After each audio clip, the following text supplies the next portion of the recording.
প্রস্তুতি শেষ পর্যায়ে। ৮ জুন থেকে শুরু হচ্ছে ঘরোয়া দ্বিতীয় ডিভিশন লীগ ফুটবল ৯ দলীয় আসরে। এবছরও চমক দিতে তৈরি বিগত বছরের তৃতীয় ডিভিশন ফুটবলের চ্যাম্পিয়ন ঐক্যতান যুব সংস্থা। শুক্রবার দলের জার্সি স্পন্সর অনুষ্ঠানে গোটা দলকে নিয়ে ট্রফি জয়ের আশা ব্যক্ত করলেন ক্লাব কর্মকর্তা।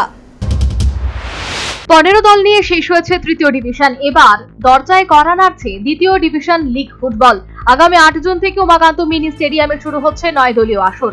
উদ্বোধনী ম্যাচে প্রতিদ্বন্দ্বিতা করবে বিগত বছরের তৃতীয় ডিভিশনের চ্যাম্পিয়ন একতান যুব সংস্থা এবং স্কাইলার। মাঠে নামার আগে এবারও চ্যাম্পিয়নের লক্ষ্য নিয়েই ফুটবলারদের বাছাই করেছে দলের কর্মকর্তারা। প্রশিক্ষণের দায়িত্ব তুলে দেওয়া হয়েছে সুজিত ঘোষের উপর। একাধিক আসর এবং বিগত আসরের নজর রেখে মোট ২০ জন ফুটবলারকে নিয়ে দল তৈরি করেছেন প্রশিক্ষক। বর্তমানে দলীয় ফুটবলারদের নিয়ে চলছে চুলচেরা বিশ্লেষণ। আসরের বাকি দিনগুলির মধ্যে শক্তির তারতম্য ততটা না থাকলেও অভিজ্ঞতার নিরিখেই দল গঠন করেছে ক্লাব কর্মকর্তারা। দল পরিচালনার দায়িত্ব দেওয়া হয়েছে মনোজিৎ সিং বড়ুয়ার হাতে। সহকারী অধিনায়ক হিসেবে দায়িত্ব পালন করবেন সুকান্ত জামাতিয়া।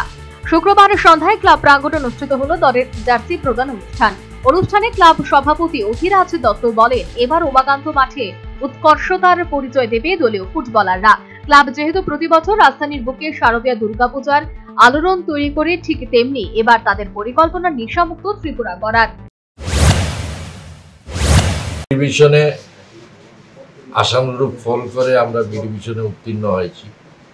আমরা আশা রাখি বি ডিভিশনে আমরা ফুটবলে উৎকর্ষতা পরিচয় দেব এবং আমরা খেলার জগতে আমরা আরো এক ধাপ এগিয়ে যাব। আমাদের সবাই চিন্তা পুজোর কারণে যে আমরা বড় একটা পুজো করি, কিন্তু গত বছর থেকে আমরা চিন্তা করলাম যে পুজোর পাশাপাশি যুব সমাজকে যদি আমরা প্রেরণা দিতে, যদি ফুটবল টিমে যদি আমরা ফুটবল লিগে আমরা যদি নাম লিখাই, তাহলে সেটা আমাদের একটা ভালো দিক হবে যে যুব সমাজকে ফুটবলের নেশায় নিয়ে আসতে পারবো, বাজে নেশা থেকে।